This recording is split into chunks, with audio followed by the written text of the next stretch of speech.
Okay. Previous class we studied what is mean by bio. Bio म्हणजे काय? You know about logy. Logy म्हणजे आपल्याला माहिती आहे की आपण स्टडीला लॉजी म्हणतो. And then we studied about the bio. Bio म्हणजे जीव. याला आपण जीवशास्त्र सुद्धा म्हणतो. आता हा जीवशास्त्र जो आहे तो all time favourite and evergreen subject आहे, जो की तुम्हाला तुमचे मार्क मिळवून देण्यामध्ये खूप महत्वाचं काम करतो. आता याच्यामध्ये मार्क मिळवून द्यायला महत्वाचं काम करतो इन द सेन्स काय, तर तुम्हाला तुमची परमिशन वगैरे काय केलं, तुमचे ऍडमिशन वगैरे आहे, तुम्हाला मदत करतो. इव्हन नीट मध्ये तुम्ही बघितलं असेल तर टोटल 360 मार्काचा बायोलॉजी आहे. बायो हा खूप सिंपल आहे. बायोलॉजी हा 2 पार्ट मध्ये डिवाइड केलेला आहे. As you know, first part is zoology, first part is zoology and second part is botany. Zoology मध्ये काय करतो, तर झूलॉजी मध्ये आपण प्राण्यांविषयी सगळा अभ्यास करतो, प्राण्यांचा सगळा स्टडी करतो. तर आपण बॉटनी मध्ये काय करतो, तर बॉटनी मध्ये आपण सगळ्या प्लांटचा अभ्यास करतो. मीनवाईल या 2 सब्जेक्ट सोबतच आपण काही ठिकाणी मायक्रोबचा अभ्यास करतो. तर त्या मायक्रोबच्या स्टडीला आपण मायक्रोबायोलॉजी म्हणतो. काय, तर या जीवशास्त्रामध्ये आपल्याला झूलॉजी म्हणजे प्राणीशास्त्र शिकायचं आहे, बॉटनी म्हणजे वनस्पतीशास्त्र शिकायचं आहे, आणि त्याच्या सोबतच कुठेतरी थोडंसं व्हायरॉलॉजी शिकायचं आहे, मायक्रोबायोलॉजी शिकायचं आहे. आणि हे आपल्याला नीट आणि सीईटी साठीचं प्रिपरेशन सुद्धा करायचं आहे. तर तुम्हाला माहितीच आहे की या वर्षीपासून 12वीचा जो सिलेबस आहे तो चेंज झालेला आहे, आणि सिलेबस चेंज होऊन तुमच्यासाठी एक महत्वाची आणि आनंदाची गोष्ट की 19 टॉपिक ऐवजी आता फक्त आपल्याला 15 टॉपिक शिकायचे. टॉपिक शिकायचे, तर आता आपल्याला 19 पैकी फक्त 15 टॉपिक शिकायचे. आणि या 15 टॉपिकला आपल्याला काय करायचं आहे, तर या 15 टॉपिक मध्ये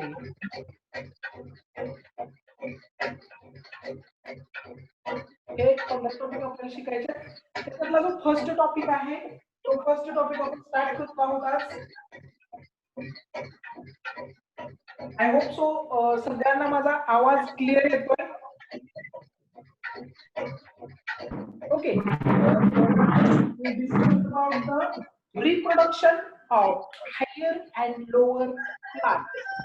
Today's topic is reproduction of lower and higher plants. आता सगळ्यात महत्वाचं हा जो टॉपिक आहे, हा टॉपिक आपला बॉटनीचा आहे. बॉटनी मध्ये सगळ्यात इम्पॉर्टंट जर काय असेल तर ते आहे प्लांट. काय आहे, इम्पॉर्टंट आहे प्लांट. आता याच्यामध्ये बघा, प्लांट म्हणजे काय माहित असलं गरजेचं आपल्याला. आपल्या भाषेमध्ये तुम्ही सगळेजण माहिती आहे की तुम्हाला प्लांट म्हणजे काय, तर तुम्ही काय सांगाल की झाड. सिंपल सांगतो पण झाड, प्लांट म्हणजे झाड. पण आपल्याला हे माहित असायला पाहिजे की ऍक्च्युली प्लांट कशाला म्हणायचं. तर प्लांट म्हणजे काय असतं की इन जनरल बघा, तुम्हाला माहिती असेल की आपण जे फूड साठी जे अवेलेबल असतो की आपण ज्याच्यावरती डिपेंड असतो, ते कशावरती डिपेंड असतो, आपण फूड वरती डिपेंड असतो, पण प्लांट वरती डिपेंड असतो फूड साठी. पण हे प्लांट कुणावरती डिपेंड असतात, तर हे प्लांट हे असे ऑर्गॅनिझम्स आहेत किंवा काही अशा सजीव आहे की जो स्वतःच अन्न स्वतः तयार करतो with the help of sun energy. सूर्याच्या एनर्जी पासून किंवा सूर्याच्या किरणापासून, म्हणजे तो काय करतो, सूर्यापासून एनर्जी काय म्हणते आपल्याला, लाईट एनर्जी. आणि हा प्लांट मध्ये काय असते, तर त्याच्यामध्ये कॅपॅबिलिटी असते की तो त्या सूर्यप्रकाशाचं किंवा लाईट एनर्जीचं कन्व्हर्जन केमिकल एनर्जी मध्ये करतो. कशामध्ये करतो, तर तो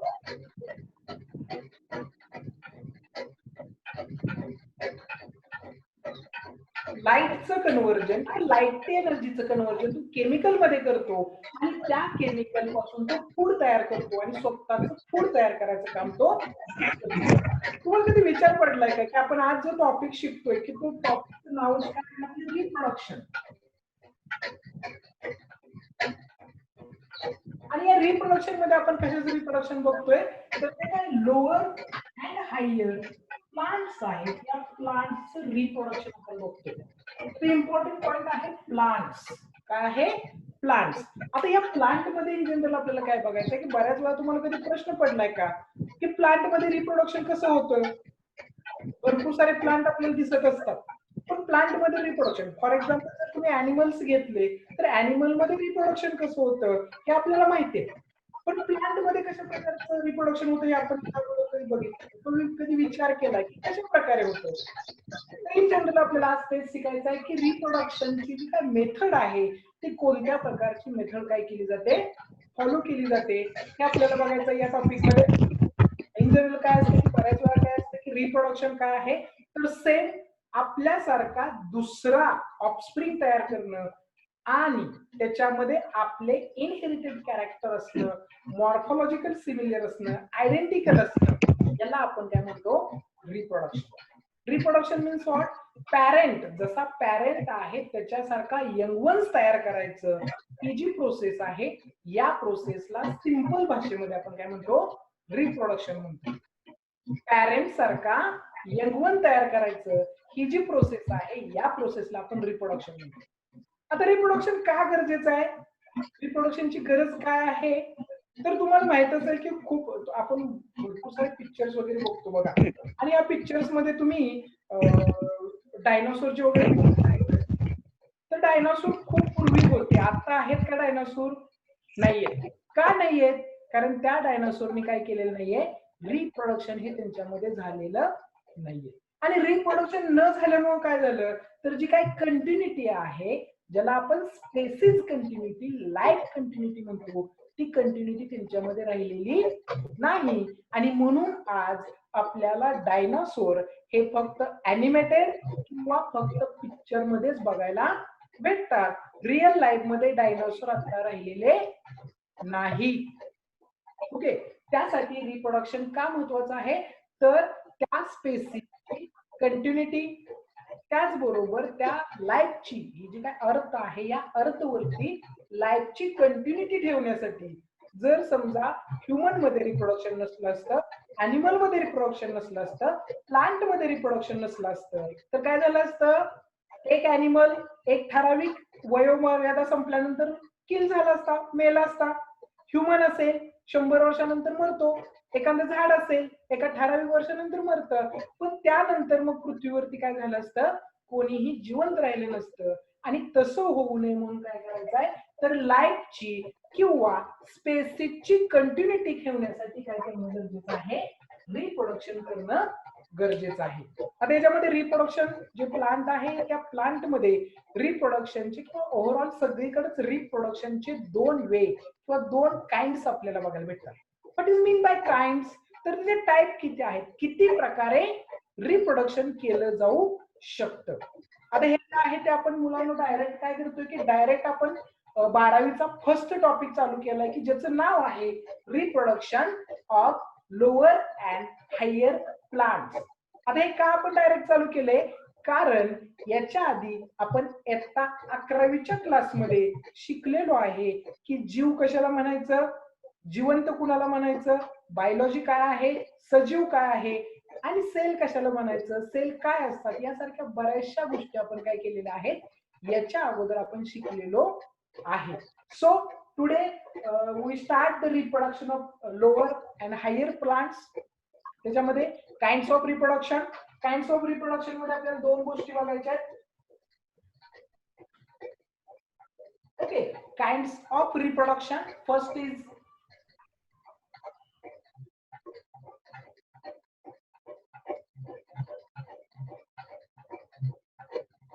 ओके, तर याच्यामध्ये आपल्याला दोन बघायचे आहेत. फर्स्ट इज काय आहे तर asexual and second is sexual reproduction. आता याच्यामध्ये सेक्सुअल आणि असेक्सुअल मध्ये काय आहे तर असेक्सुअल रिप्रोडक्शन मध्ये कोणत्याही प्रकारच्या दोन सेक्स सेलला काय केलं जात नाही, एकमेकासोबत कंपॅटिबल सेक्स सेल असतील अशा दोन कंपॅटिबल सेक्स सेल एकत्र येत नाहीत. अशा रिप्रोडक्शनला आपण काय म्हणतो, असेक्सुअल रिप्रोडक्शन म्हणतो. आणि असेक्सुअल रिप्रोडक्शन मध्ये एकच ऑर्गॅनिझम काय असतो, त्याच्यामध्ये रिस्पॉन्सिबल असतो, पण एकच ऑर्गॅनिझम प्रेझेंट असतो. जर सेक्सुअल रिप्रोडक्शन बघितलं तर आपल्याला माहिती आहे त्याच्यामध्ये मेल आणि फिमेल, म्हणजे मेल आणि फिमेलला आपण काय म्हणतो, टू कम्पॅटेबल सेक्सेस इथं असणं गरजेचं आहे. पण ज्यावेळेस आपण असेक्सुअल रिप्रोडक्शन बघतो, त्या असेक्सुअल रिप्रोडक्शन मध्ये आपल्याला मेल आणि फिमेल किंवा दोन कॉम्पॅटेबल सेक्सची गरज नाहीये, आणि म्हणून त्याला आपण काय म्हणतो, असेक्सुअल रिप्रोडक्शन. आता हे जे असेक्सुअल रिप्रोडक्शन आहे याच्यामध्ये काय आहे की जर सेक्सुअल रिप्रोडक्शन असेल तर त्याच्यामध्ये दोन, एक मेल एक फिमेल किंवा दोन कॉम्पॅटेबल सेक्स सेल एकत्र येतात. पण असेक्सुअल मध्ये तसं काही होत नाही, आणि त्याच्यामुळं जर असेक्सुअल पद्धतीने जर रिप्रोडक्शन केलं तर तयार होणारा ऑफस्प्रिंग हा आपल्याला कसा बघायला भेटतो, तर तयार होणारा ऑफस्प्रिंग हा तुम्हाला कसा बघायला भेटतो, तर त्याच्यामध्ये मॉर्फॉलॉजिकली आयडेंटिकल, जेनेटिकली आयडेंटिकल असे काय बघायला भेटतात तुम्हाला, सेल्स बघायला भेटतात किंवा असे ऑर्गॅनिझम्स बघायला भेटतात. त्यालाच आपण काय म्हणतो, आपल्या भाषेत क्लोन्स म्हणतो. म्हणजे थोडक्यात काय आहे की जर असेक्सुअल रिप्रोडक्शन केलं तर असेक्सुअल रिप्रोडक्शन मुळे काय तयार होतं, तर एकमेकासारखे दिसणारे सेम टू सेम ऑर्गॅनिझम तयार होतात, आणि त्या सेम टू सेम ऑर्गॅनिझमला आपण काय म्हणतो, it is also non as clones. काय म्हटलं जातं, क्लोन्स. क्लोन्स म्हणजे काय, तर माझ्याकडे काय आहे की माझ्याकडे माझं 10वीचं मार्कशीट आहे, आणि मी त्या 10वीच्या मार्कशीटचं काय केलेलं आहे, एकच मार्कशीट आहे माझ्याकडं, आणि मी त्या एका मार्कशीटचं काय केलं, तर त्याच्या मी 10 झेरॉक्स मारल्या. तर त्या 10 झेरॉक्स आणि माझं ओरिजिनल मार्कशीट याच्यामध्ये काय असणार आहे, साम्यता असणार आहे. एकसारखं ते काय होणार आहे, एकसारखं दिसणार आहे. आणि सेम कशाला आपण म्हणतो, तर क्लोन्स म्हणजे काय, तर असे यंग वन्स की जे पॅरेंट सारखे मॉर्फॉलॉजिकली आणि जेनेटिकली आयडेंटिकल्स असतात, अशा न्यू यंग वन्सला आपण म्हणतो क्लोन्स. आणि क्लोन्स हे फक्त आणि फक्त कधी तयार होतात, ज्यावेळेस असेक्सुअल रिप्रोडक्शन केलं जातं त्यावेळेसच काय होतात, हे क्लोन्स तयार होतात. आता हे क्लोन्स जे आहेत, आता याच्यामध्ये असेक्सुअल रिप्रोडक्शन करण्याच्या वेगवेगळ्या पद्धती आहेत, वेगवेगळे वेज आहेत, आणि ते वेज कोणकोणते आहेत हे आता आपल्याला बघायचं आहे. आणि त्या असेक्सुअल रिप्रोडक्शन मध्ये 3 वेज आपल्याला इन जनरल बघायला भेटतात. त्यातला जो फर्स्ट वे आहे त्या फर्स्ट वेला फ्रॅगमेंटेशन म्हटलं जातं. काय म्हटलं जातं, फ्रॅगमेंटेशन. तर त्यामध्ये आपण फर्स्ट बघूया असेक्सुअल.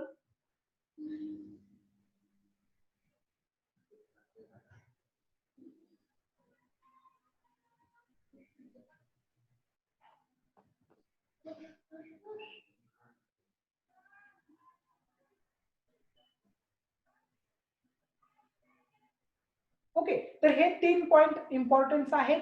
असेक्सुअल रिप्रोडक्शनचे हे 3 वेज आहेत. त्या फर्स्ट वे मध्ये पहिला जो आहे त्याला आपण म्हणतो fragmentation, second is budding, and third is tissue culture. तर मुलांना लक्षात घ्या, आपण इथं काय बघतोय, इथं आपण डायरेक्ट एक टॉपिक चालू केलेला आहे की ज्या टॉपिकचं नाव आहे reproduction in lower and higher plants. Higher आणि लोअर प्लांट्स मधलं रिप्रोडक्शन आपण बघतोय. त्याच्यामध्ये आपण बघितलं की प्लांट कुणाला म्हणायचं, की प्लांट हे असे आहेत की जे काय करतात की स्वतःचा अन्न स्वतः तयार करतात. सूर्याकडून जे येणारे किरण आहेत त्या लाईट एनर्जीचं कन्व्हर्जन केमिकल एनर्जी मध्ये करतात, आणि केमिकल एनर्जीला ऍज अ फूड म्हणून यूज करतात. त्यांना आपण म्हणतो प्लांट्स.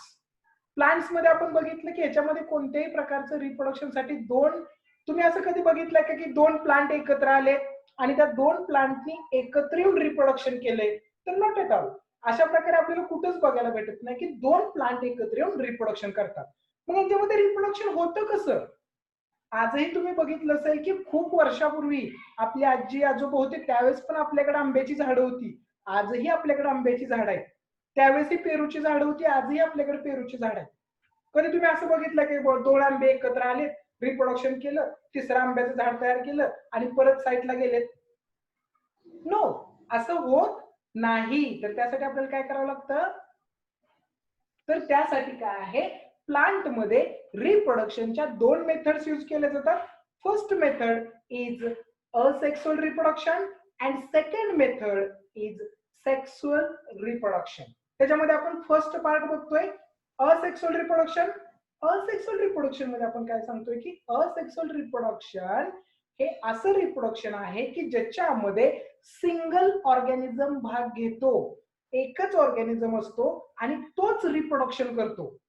त्याच्यामध्ये मग आपण बघितले काय होतं की एका सिंगल ऑर्गॅनिझमने जर रिप्रोडक्शन केलं तर त्याच्यामध्ये इन जनरल काय होतं तर मॉर्फोलॉजिकली मीन्स व्हॉट, तर वरून दिसायला त्याला आपण काय म्हणतो मॉर्फोलॉजी म्हणतो. मॉर्फोलॉजिकली अँड जेनेटिकली म्हणजे काय तर त्याच्यामध्ये असणारा इनहेरिटन्स. तर दोन्ही प्रकारे तो आयडेंटिकल तयार होतो आणि त्या आयडेंटिकललाच आपण काय म्हणतो क्लोन म्हणतो. क्लोन समजून घेण्याची सिंपल भाषा काय आहे की आपल्याकडे असणाऱ्या एखाद्या डॉक्युमेंटची झेरॉक्स मारणं, त्या झेरॉक्सला आपण काय म्हणतो ओरिजिनल डॉक्युमेंटचं क्लोन म्हणतो. का क्लोन म्हणतो? कारण झेरॉक्स मध्ये जर माझं नाव राहुल असेल, सॉरी ओरिजिनल मध्ये जर माझं नाव राहुल असेल तर झेरॉक्स मारल्यानंतर त्या राहुलचं नाव राहुलच्या ऐवजी महेश किंवा इतर काय संकेत असेल किंवा काय बाकीचं नाव काय चेंज होणार आहे का? किंवा त्याचं साहिल होणार आहे का? नाही होणार, त्याचं नाव राहुलच राहणार आहे. किंवा जर समजा जुनेदने एखादं झेरॉक्स मारलं, जुनेदचं डॉक्युमेंट असेल तर त्याच्यावरती जुनेदचंच नाव येणार आहे आणि त्याला जसं ओरिजिनल आहे तसंच दुसरं डॉक्युमेंट तयार होणं त्याला आपण काय म्हणतो क्लोन्स म्हणतो. ओके. आणि मग त्याच्यानंतर आपण बघितलं की असेक्सुअल रिप्रोडक्शन 3 प्रकारे केलं जातं.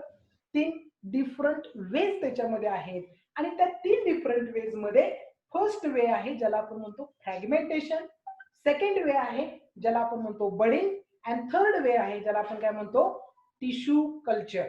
आता हे 3च आहेत का? तर नाही, याच्यापेक्षा अजून आहेत जे की आपल्याला ॲनिमल्स मध्ये बघायचे आहेत, पण प्लांट मध्ये तर हे 3 आहेत.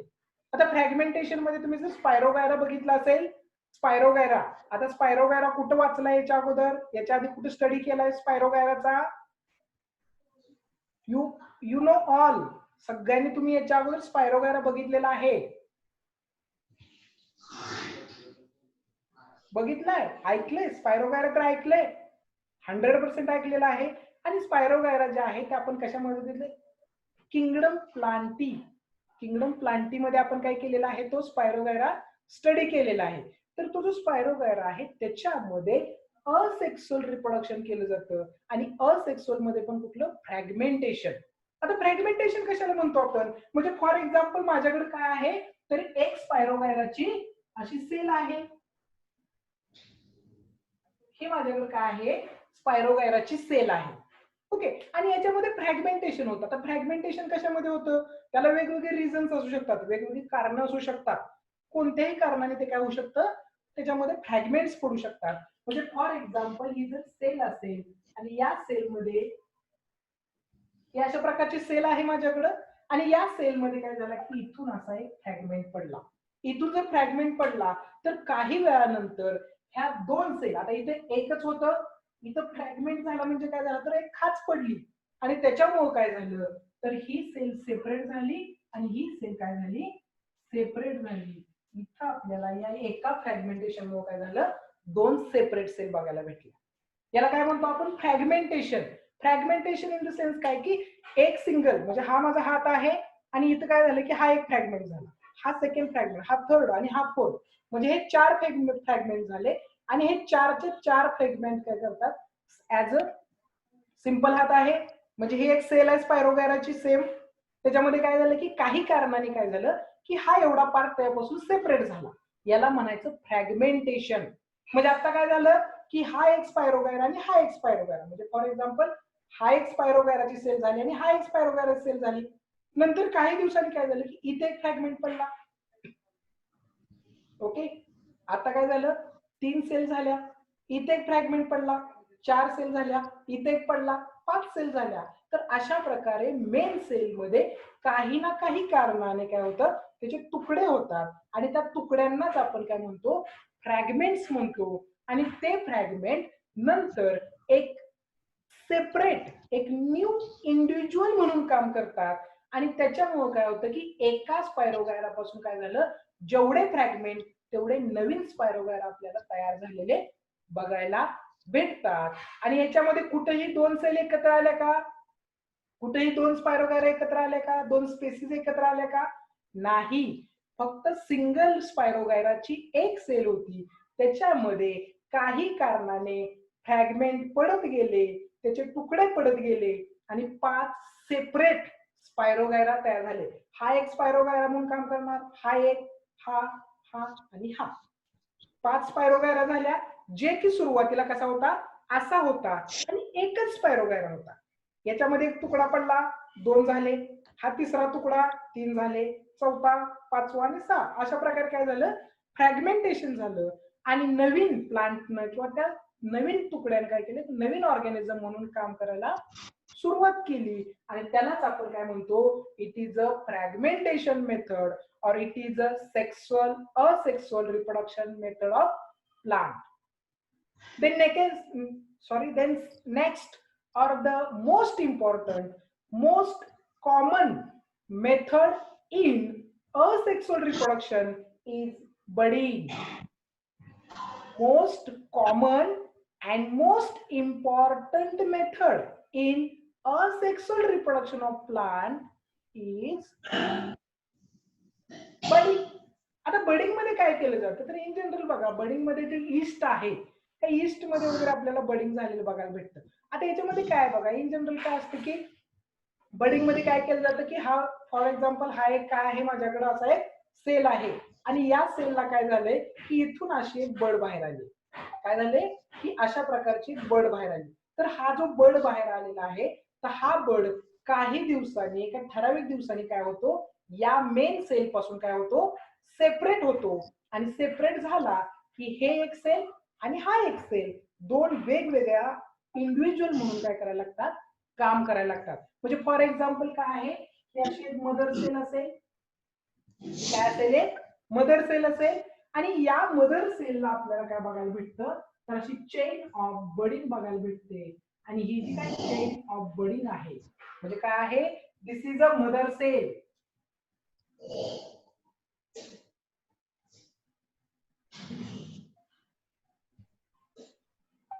ओके, तर इथे काय बघायला भेटतं आपल्याला, बडिंग मध्ये काय आहे, तर सिंगल एक सेल असते, इथंही एकच ऑर्गॅनिझम आहे, एकच सेल आहे, दुसरी सेल इन्व्हॉल्व होत नाही. याच्यामध्ये आपण काय बघितलं, first cell is mother cell. या मदर सेलला आपल्याला काय बघायला भेटतं, छोटासा बळ इथं आलेला आहे.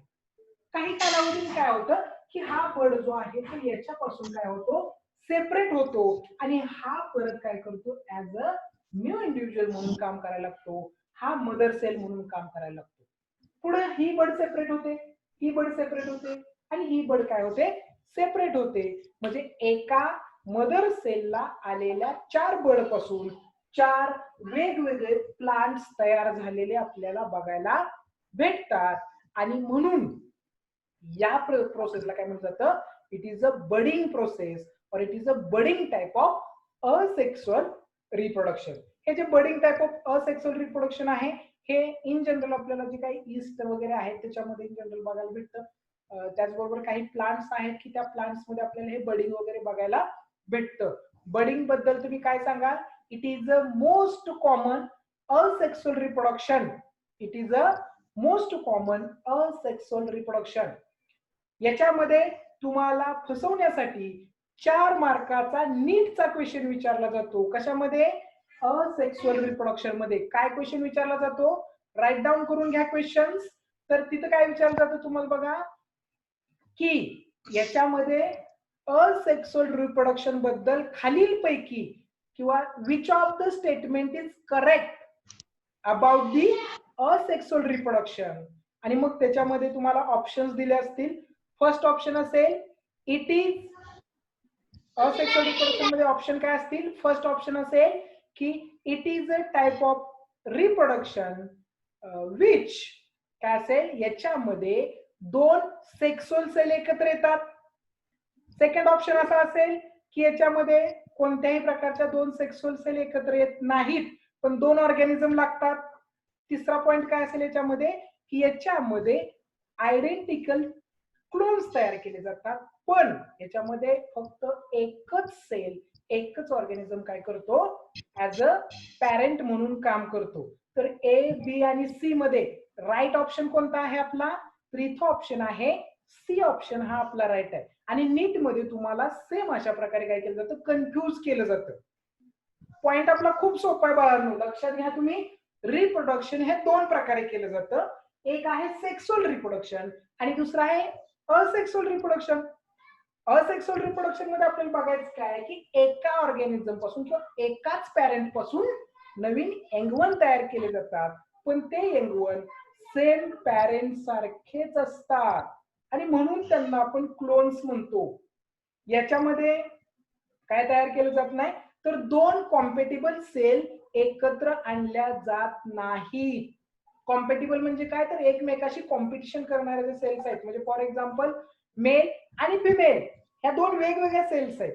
मेल सेक्स सेल आणि फिमेल सेक्स सेल ह्या दोन वेगवेगळ्या सेल, अशा कॉम्पॅटिबल सेल एकत्र आणल्या जात नाहीत. आणि जर तुम्ही 12वीचं बुक बघितलं तर त्या बुक मध्ये बघा, तुम्हाला कन्फ्यूज करण्यासाठी सेम अशा प्रकारचे एक वाक्य त्यांनी लिहिलंय की it is not include two compatible cell are involve each other.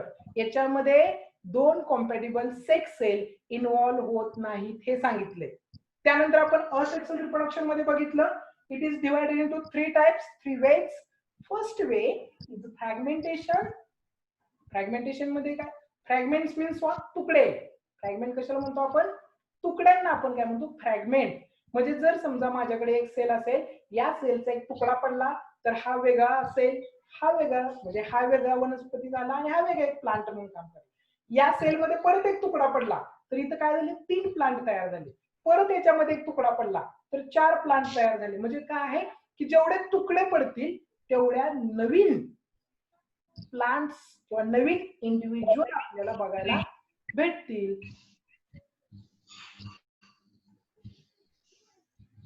Okay, नवीन काय बघायला भेटतील, इंडिव्हिज्युअल किंवा प्लांट्स बघायला भेटतील.